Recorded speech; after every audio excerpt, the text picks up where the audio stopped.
This is day 8 of my. This is day 8 of my visibility series where I am for a year working to become a public figure for young people. Yeah, just like in context of everything, it's January 13th, 2026. Things are scary in America. But over the past few days, I've been very committed to trying to help the young people in the situation. And although no one's ever said this to me, I think feel that maybe people feel this way. I have gotten comments that have kind of alluded to it, but I've never really had like a argument or anything with someone about this. But yeah, I think people don't realize that this work is deeply liberating. Liberating meaning that when people learn how to do these things, when people learn how to feel better, that they will do better.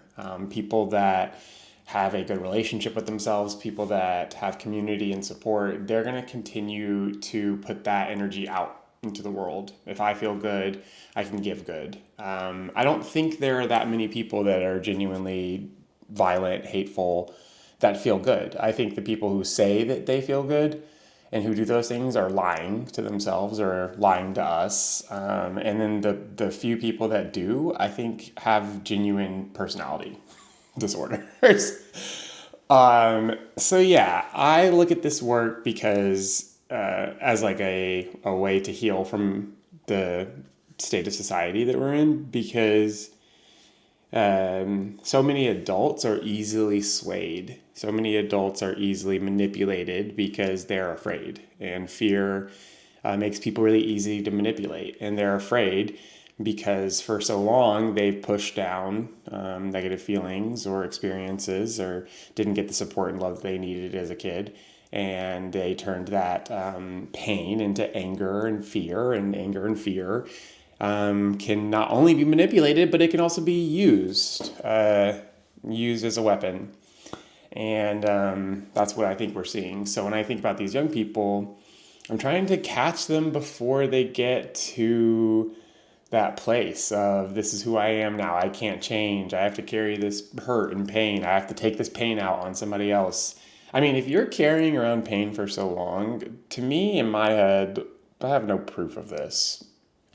To me in my head, it's like that pain is either going to come out against you, like you're going to use it against yourself in terms of self-harm, and not even just like suicide or kind of other typical ways of self-harm, but I mean just like destroying your own humanity. Like that self-harm that people don't acknowledge is destroying your ability to be empathetic and compassionate and caring and kind. Like destroying those things is an act of self-harm in my opinion, because you leave injured.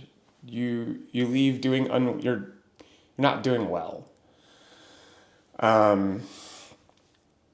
So when I teach this work to young people, it's to help them liberate themselves from this cycle of I don't know who I am, I don't like myself, I have to look for cues from people in society to tell me who I am and how I should feel, and just to let them have their own self-expertise. Self-expertise is basically what I teach kids, which is like the same way that you go to class for math, the same way that you go to class for science, you go to class for learning about you, like what your values are, what you care about, what your strengths are, what motivates you, what support looks like for you, the challenges that you might have, your limiting beliefs. When you break free of all those things, at the core of it, it's just you. And to kind of circle back to the second piece of this project, which is getting over the fear of being seen, I have actively and not actively chosen to hold myself back because I have to fix things that are wrong with me, or I have to feel better before I can step into what I want to step into.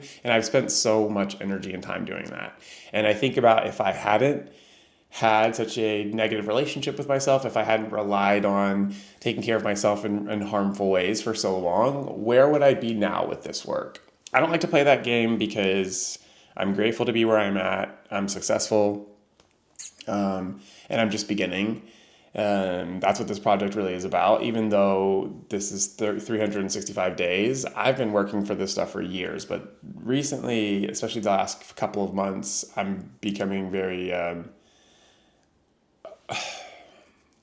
activated to do good because the kids need good. And the more that we can support and empower and help kids now, the better our society is going to be later. It's so wild to me that young people are not involved in conversations around the future when they are literally the greatest stakeholders. They have the most to lose, but they also have the most to offer. So I'm going to keep making those spaces.